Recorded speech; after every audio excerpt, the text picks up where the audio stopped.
Asia में तनाव से उपजे संकट से निपटने के लिए कई कदम उठाए हैं। सरकारी सूत्रों के मुताबिक 78 दिनों तक की तेल कंपनियों ने दाम नहीं बढ़ाए। इसके लिए सरकार ने 1,23,000 करोड़ रुपए की मदद की। इस पर ज्यादा डिटेल्स के लिए हमारे साथ जुड़े हैं लक्ष्मण रॉय। लक्ष्मण जी, क्या जानकारी है आपके पास इस पूरी खबर पर? सरकार क्या कदम उठा रही है, बताइए।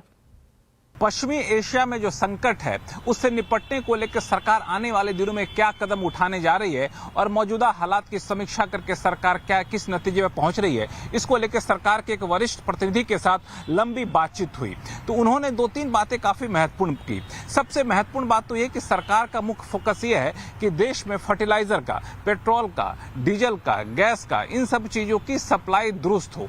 इसके लिए सबसे बड़ी चुनौती ये आ रही है कि फर्टिलाइजर कहां से मिलेगा। फर्टिलाइजर जिन जिन स्रोत से, जिन जिन देशों से मिल रहा था, उन देशों से फर्टिलाइजर अब पहले की तरह नहीं मिल रहा है। जहां से मिल रहा है वहां से कीमतें काफी ज्यादा में मिल रहा है, यानी काफी ऊंची कीमत में फर्टिलाइजर लाना पड़ रहा है। ऐसे ही पेट्रोल डीजल की हालत है, कच्चे तेल काफी ऊंची कीमतों पर लाया जा रहा है और इन सब का नुकसान ये हो रहा है कि सरकार को अतिरिक्त खर्च उठाना पड़ रहा है। मिसाल के तौर पर फर्टिलाइजर सब्सिडी करीब 1,72,000 करोड़ रुपए सरकार ने चालू कारोबारी साल के लिए तय करके रखा था, लेकिन अभी फर्टिलाइजर कंपनियों का कहना है कि भाई जितनी आपने सब्सिडी दी थी वो लगभग खत्म होने कगार पर है, हमें इसका दूना सब्सिडी चाहिए, यानी अतिरिक्त 1,70,000 करोड़ रुपए के आसपास सब्सिडी चाहिए। वित्त मंत्रालय के सामने इसकी मांग भी रखी है, लेकिन वित्त मंत्रालय ने हालांकि इसकी मांग अभी तक मंजूर नहीं की है, लेकिन फोकस ये है कि घरेलू उत्पादन फर्टिलाइजर का कैसे बढ़ाया जाए। इसी तरीके से ऑयल मार्केटिंग कंपनियां, यानी जिन कंपनियों के पेट्रोल पंप पे आप जाके पेट्रोल और डीजल भरवाते हैं, उनकी सबसे बड़ी समस्या ये थी कि शुरू के 78 दिनों तक, जब से पश्चिमी एशिया संकट हुआ था, उन्होंने दाम नहीं बढ़ाए थे। इसके एवज में सरकार ने करीब 1,23,000 करोड़ रुपए उनको मदद पहुंचाई, एक्साइज ड्यूटी में कटौती करके और बाकी कदमों को उठा करके, और अब जाके धीरे धीरे दाम बढ़ा रहे हैं, फिर भी वहां पे अंडर रिकवरी काफी ज्यादा है। तो ये एक तो रही तेल के मोर्चे पे, गैस के मोर्चे पे, फर्टिलाइजर के मोर्चे पे।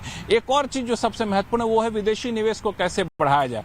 तो सरकार के प्रतिनिधि का कहना था कोई एक कदम ऐसा नहीं है जिससे विदेशी निवेश अचानक से बढ़ जाए। आने वाले दिनों में धीरे धीरे करके वो कदम यहाँ पर उठाए जाएंगे। विनिवेश के मोर्चे पे बातचीत हुई तो यहाँ एक अच्छी खबर ये निकल कर आ रही है कि हर हफ्ते सोमवार को विनिवेश के मोर्चे पे एक महत्वपूर्ण बैठक होती है वित्त मंत्रालय में, जिसमें विनिवेश विभाग के अधिकारी होते हैं, डिपार्टमेंट ऑफ पब्लिक एंटरप्राइजेस के अधिकारी होते हैं, और हर हफ्ते समीक्षा की जाती है कि आखिर विनिवेश पर कैसे गाड़ी आगे बढ़ रही है। चाहे कंपनियों में हिस्सेदारी बेचने की बात हो, चाहे एसेट मोनेटाइजेशन को लेकर के बात हो, इन सारे मुद्दों पर बातचीत होती रहती है।